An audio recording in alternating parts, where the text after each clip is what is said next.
तो बच्चों, आशा करती हूँ आप सभी जो हैं अपने घरों पर स्वस्थ होंगे। हमने अपनी ज्योग्राफी की क्लास में जो हमारी पार्ट 1 बुक है उसके चैप्टर 4 की शुरुआत की हुई है, जिसका नाम है मानव विकास। और हमने 1 to 4 जो है उसके लॉन्ग क्वेश्चन भी कंप्लीट कर लिए हैं। आज हम शुरू कर रहे हैं अपना फिफ्थ क्वेश्चन है हमारा, मानव विकास के विभिन्न उपागमों का वर्णन कीजिए। अप्रोचेस हमें बतानी है इनकी, और ये आपका मोस्ट इम्पॉर्टेंट क्वेश्चन है इस चैप्टर का।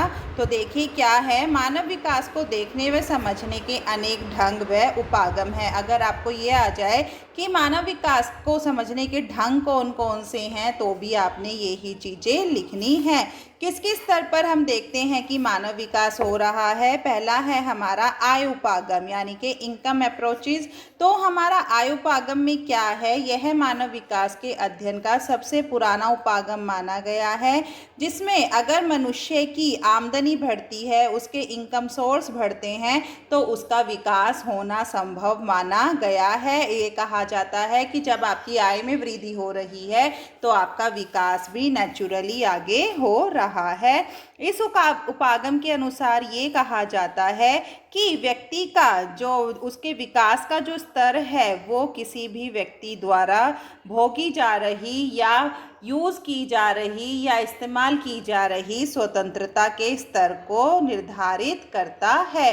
कि आपके मन में अब आपके पास 10 रुपये हैं, अगर आपके पास आप 10 रुपये खर्च करना चाहते हैं, तो उस 10 रुपये में आप क्या करेंगे? आप 2 चीज़ें भी खरीद सकते हैं, 3 चीज़ें भी खरीद सकते हैं और 1 चीज़ भी खरीद सकते हैं। तो ये आपकी अपनी स्वतंत्रता होती है कि आप किस चीज़ को कितने रुपए में और कैसे खरीद सकते हैं। अगर आपको आज उस वस्तु की ज़रूरत है और अगर आपके पास पैसे हैं, तो इसका मतलब ये है कि आपका मानव विकास हो रहा है। आय के स्तर के नीचे होने पर जो है मानव विकास का जो स्तर है वो भी नीचा हो जाता है, क्योंकि अगर आपके पास इनकम सोर्सेज कम होते हैं, आय के साधन कम होते हैं, तो आप अपनी ज़रूरतों का सामान भी आसानी से नहीं खरीद पाते हैं। कल्याण उपागम में क्या होता है, इस उपागम के अनुसार जो है सरकार द्वारा जो योजनाएं बनाई जाती हैं उनके ऊपर जो खर्च किया जाता है, उसमें ये देखा जाता है कि सभी नागरिकों तक वो सब पहुँच भी रही है या नहीं पहुंच रही है। कौन कौन सी योजनाएं कैसे बनती हैं, जैसे शिक्षा से संबंधित होती हैं, स्वास्थ्य से, सामाजिक सुरक्षा से, सुख के साधनों पर जो है खर्च करके मानव विकास को आगे बढ़ाया जा सकता है। और इस उपागम में यह भी देखा जाता है कि मनुष्य की सभी विकासात्मक जो गतिविधियां हैं वो केंद्र के रूप में देखी जाती है, कि सरकार द्वारा जो नीतियां लागू की गई थी उसमें मनुष्य का विकास हो रहा है या नहीं हो रहा है, उनसे उसे लाभ मिल रहा है या नहीं मिल रहा है। आधारभूत आवश्यकता उपागम, इसमें क्या होता है, मूल रूप से यह उपागम जो है अंतर्राष्ट्रीय संगठन ILO की देन होती है, जिसमें मानव विकास के लिए ज़रूरी है 6 न्यूनतम आवश्यकताएं। वे कौन कौन सी हैं? मनुष्य की 6 न्यूनतम आवश्यकताएं: स्वास्थ्य, शिक्षा, भोजन, जल, स्वच्छता और आय। ये उसके क्या है, हमारे विकास के साधन माने, आधारभूत साधन माने गए हैं। अगर एक व्यक्ति को ये सभी साधन उपलब्ध होते हैं तो इसका मतलब ये है कि उसका मानव विकास आगे बढ़ रहा है।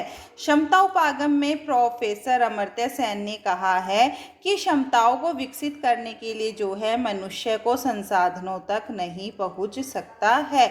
अगर मनुष्य की क्षमता विकसित नहीं होती है तो वो अपने विकास के सभी सभी साधनों को आसानी से प्राप्त नहीं कर पाता है। अगर उसकी कार्य करने की क्षमता विकसित हो जाती है तो वह जो है अपने ज़रूरत के सभी साधनों को आसानी से प्राप्त कर सकता है, क्योंकि जो क्षमता होती है वो मानव विकास की कुंजी मानी गई है, मानव विकास की मानी गई है, कि कार्य क्षमता के आधार पर ही जो है मनुष्य का विकास संभव है। तभी उसे आय मिल पाती है तो सरकार द्वारा जो योजनाएं चलाई जाती है उनका वो लाभ उठा पाता है और अपनी आधारभूत आवश्यकताओं को वो पूरा कर पाता है। जब वो ये सारे काम कर लेता है तो उसका मानव विकास संभव है। हाँ जी, हमारा अगला प्रश्न है, विकसित व विकासशील देशों में विकास की तुलना कीजिए कि उनका विकास कैसा होता है, एक विकसित देश का और विकासशील देश का। या मानव विकास की अंतर्राष्ट्रीय तुलनाएं कैसे की जाती हैं। पहले तो ये देखिए विकसित देश क्या होते हैं। विकसित देश वो होते हैं जहाँ का प्रत्येक नागरिक जो है विकास कर चुका होता है। और विकासशील देश कौन से होते हैं, जो धीरे धीरे विकास की ओर आगे बढ़ रहे होते हैं, जो अभी विकास कर रहे हैं। तो यहाँ क्या है, विकसित देशों की जो 10% जनसंख्या है वो कृषि में है और विकासशील देशों की 70% जनसंख्या जो है कृषि कार्य में लगी रहती है। विकसित देशों में जो है शिक्षा का अधिक प्रसार पाया जाता है। विज्ञान में तकनीकी का कार्य करने का तरीका भी अलग अलग होता है। विकासशील देशों में जो है शिक्षा का प्रसार कम होता है और वैज्ञानिक उन्नति भी जो है वो कम पाई जाती है। विकसित देशों में जो है नगरीय जनसंख्या 80% है और विकासशील देशों में 80% जनसंख्या जो है वो ग्रामीण पाई जाती है। विकसित देशों में जन्म दर और मृत्यु दर कम है, जीवन प्रत्याशा अधिक है, जनसंख्या वृद्धि दर कम है। और विकासशील देशों में जन्म दर और मृत्यु दर उच्च श्रेणी में पाई जाती है, जीवन प्रत्याशा का जो समय है वो भी कम है और जनसंख्या वृद्धि दर जो है वो अधिक पाई जाती है। विकसित देशों में जो है लोगों को चिकित्सा सुविधाएं प्राप्त होती हैं, विकासशील देशों में कमी होती है। विकसित देशों में स्त्रियों को जो है पुरुषों के बराबर समझा जाता है और विकासशील देशों में जो है स्त्रियों को समाज में उत्तम स्थान या पुरुषों के बराबर नहीं समझा जाता है। विकसित देशों में प्रति व्यक्ति आय अधिक है और विकासशील देशों में प्रति व्यक्ति आय कम पाई जाती है। विकसित देशों में क्या है, यहाँ के लोग द्वितीयक और तृतीयक कार्य करते हैं और विकासशील देशों में प्राथमिक क्रियाकलाप करते हैं, क्योंकि ज़्यादातर लोग जो है गांव में रहते हैं और गांव में जो है प्राथमिक क्रियाएं ही की जाती हैं। और जबकि विकसित देशों में ज़्यादातर संख्या जो है क्या है, नगरीय है। नगरीय लोग क्या करते हैं, ज़्यादातर द्वितीयक और तृतीयक क्रियाएं करते हैं। विकसित देशों में जो आवास की सुविधाएं अधिक हैं, विकासशील देशों में इसकी कमी है। और विकसित देशों में जो है संतुलित भोजन आसानी से प्राप्त हो जाता है और विकासशील देशों में जो है भूखमरी पाई जाती है। हाँ जी, हमारा लास्ट क्वेश्चन है, देखिए क्या है, लोगों का आर्थिक उत्थान और मानव विकास का सही प्रतिनिधित्व करता है। यानी कि अगर मनुष्य आर्थिक रूप से मजबूत होता है तो उसका मानव विकास उस श्रेणी का होता है, क्योंकि बिना पैसों के जो है, बिना आय के साधनों के जो है हम अपनी ज़रूरतों को पूरा नहीं कर पाते हैं। इसलिए आर्थिक रूप से मनुष्य का मजबूत होना क्या है, ज़रूरी है, तभी उसका जो है मानव विकास संभव है।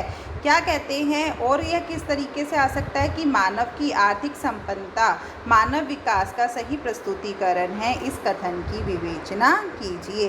किसी भी देश की जो अर्थव्यवस्था है उस देश के विकास के बारे में बताती है। अगर ज़्यादा से ज़्यादा लोग कार्य में लगे हुए हैं और वो आय के साधनों के द्वारा अपनी ज़रूरतों को पूरा कर पाते हैं तो इसका मतलब क्या होता है कि उस देश का विकास संपूर्ण रूप से हो चुका है। आर्थिक दृष्टि से संपन्न लोगों का जो विकास का स्तर है वो कैसा होता है, उच्च होता है, जबकि निर्धन देशों का विकास क्या होता है, धीमी गति से धीरे धीरे होता है। किसी भी देश के आर्थिक उत्थान को निम्नलिखित कारक जो है प्रभावित करते हैं। सबसे पहला है प्रति व्यक्ति आय। अगर देश का प्रत्येक नागरिक कार्य में है और वो सभी अपने लिए आय के साधन जुटा सकते हैं तो उनको प्रति व्यक्ति आय भी आसानी से मिल जाती है। विकसित देशों में जो है विकासशील देशों की अपेक्षा प्रति व्यक्ति आय अधिक होती है। अभी हमने पहले क्वेश्चन में यही बात की थी। विकसित देशों में जो है श्रमिक काम करने वाले जो लोग होते हैं वो धन कमाते हैं और वहाँ वस्तुओं का उपयोग भी अधिक होने से क्रय शक्ति होती है। लोग अपनी ज़रूरतों के हिसाब से जो है सामान बाज़ारों से खरीद कर लाते हैं। वर्ष 2016 में जो है मानव विकास की रिपोर्ट कहती है कि जो 51 देश हैं, 51 देश जो है वो उच्च मानव विकास श्रेणी में आते हैं, जिनमें यूरोप, उत्तरी अमेरिका और ओशिनिया जो हैं प्रमुख हैं। और जो 41 देश हैं वो कम विकसित हैं, जिनमें अधिकांश देशों में एशिया और अफ्रीका शामिल है। उत्पादकता, अगर लोग सामान को ज़रूरत ज़रूरतों के हिसाब से ज़्यादा इस्तेमाल करते हैं तो वहाँ पर उत्पादकता भी ज़्यादा पाई जाती है।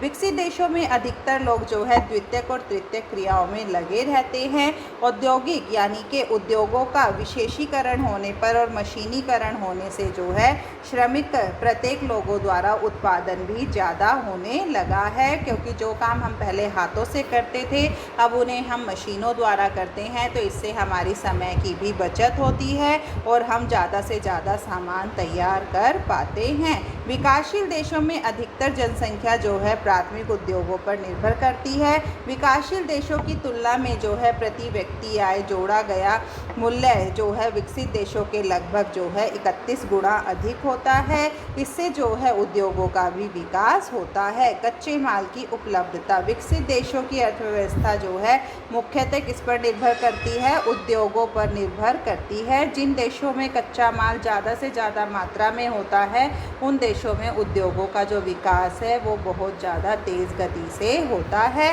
तीव्र औद्योगिकरण के कारण जो है कच्चे माल की खपत भी बढ़ जाती है और कच्चे माल को आयात करके जो है विकसित देशों की श्रेणी में आया जाता है। कौन से देश शामिल हैं? जैसे जापान और ब्रिटेन।